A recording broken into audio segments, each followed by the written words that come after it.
Dead men don't talk. It was something that old man Jenkins had always said, especially when he didn't want to talk about a certain topic. The old man would look at anyone who asked him a question about his past and say, "Dead men don't talk." He also added that they don't answer questions either. Dead men don't talk. When George arrived at Jenkins's house for dinner, he was ready to ask some very important questions. His biological grandfather had passed away unexpectedly last week, leaving behind many unanswered questions. All of them revolved around one thing. What happened to his parents?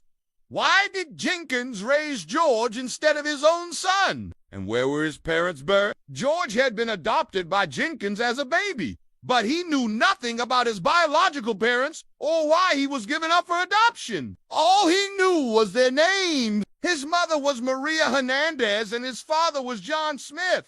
But that didn't help him much. There were millions of people with those names in the United States alone. Jenkins opened the door when George knocked. He was a tall, thin man with white hair and piercing blue eyes. He looked very healthy for 73 years old. Come in, he said, leading George into the house. It'll be 15 minutes before dinner's ready. Sit down and relax.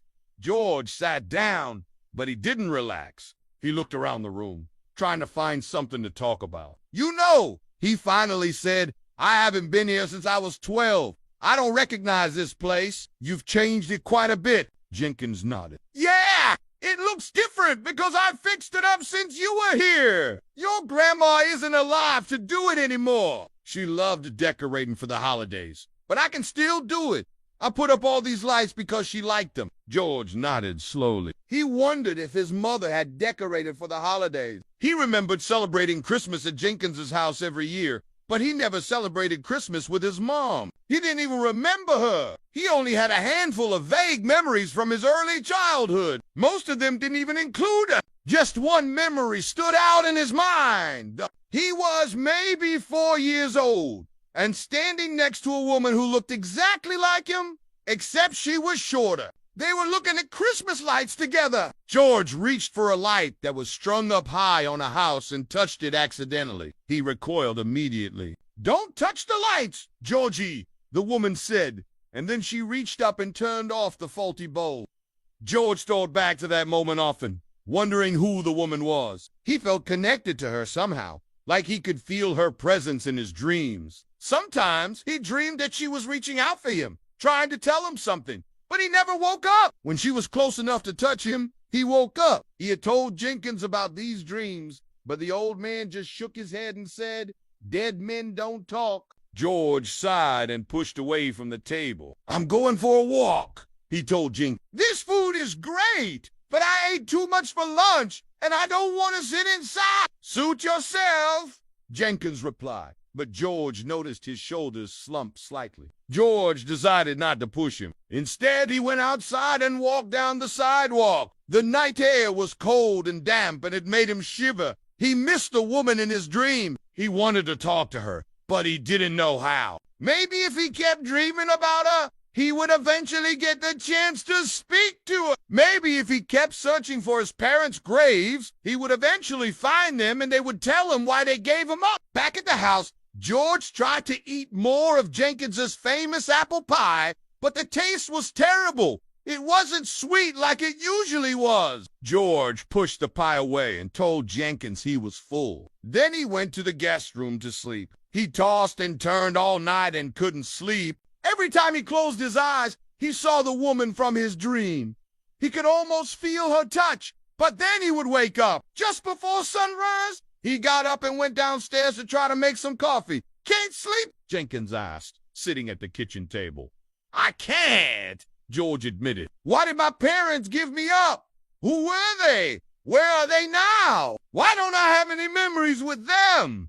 What kind of life did they live? Jenkins looked down at his hands. Dead men don't talk, he mumbled. George grabbed his grandfather by the shoulders. Please, Grandpa, I need to know. Jenkins shook him off roughly and stood up. Get your things. We're leaving, he said. What? Where are we going? George asked. We're driving to California, Jenkins said. California, George repeated. He knew that his parents lived there, but he had no idea that Jenkins did too. He quickly packed his things and they left the house. After they were both in the car, George asked, "Are you sure this is the best idea? You didn't even tell me that you lived here too." "I didn't think you deserved to know," Jenkins said.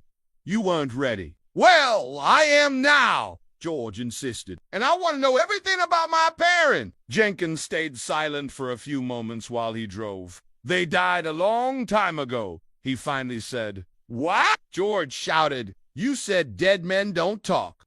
That means they're still alive, right?"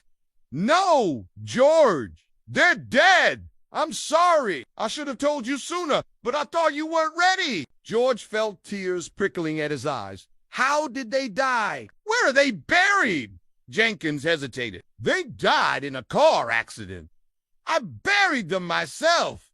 I'm sorry, George." George sank to the floor, sobbing. Everything he had hoped for, everything he had dreamed of, it was all gone. His parents were dead. They hadn't just given him up, they had died. Trying to imagine what his life would have been like if they had lived, he wondered what it must have been like to grow up with them. How old would he have been now? What would they have taught him? Would he have become a better person?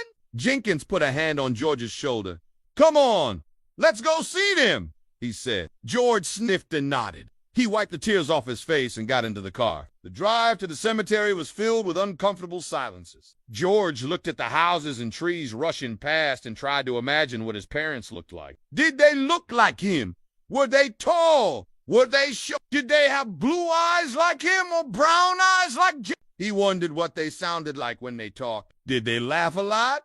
Did they get angry? Did they ever argue? When they arrived at the cemetery, Jenkins pointed to two graves under a large oak tree. One was for a man named John Smith, born December 9th, died February 9th. "I never got to know you," he whispered, "but I wish I had. I wish I had known you my whole life." He could feel Jenkins watching him, but he didn't care. He talked to the dead man and the dead woman, telling them everything about his life.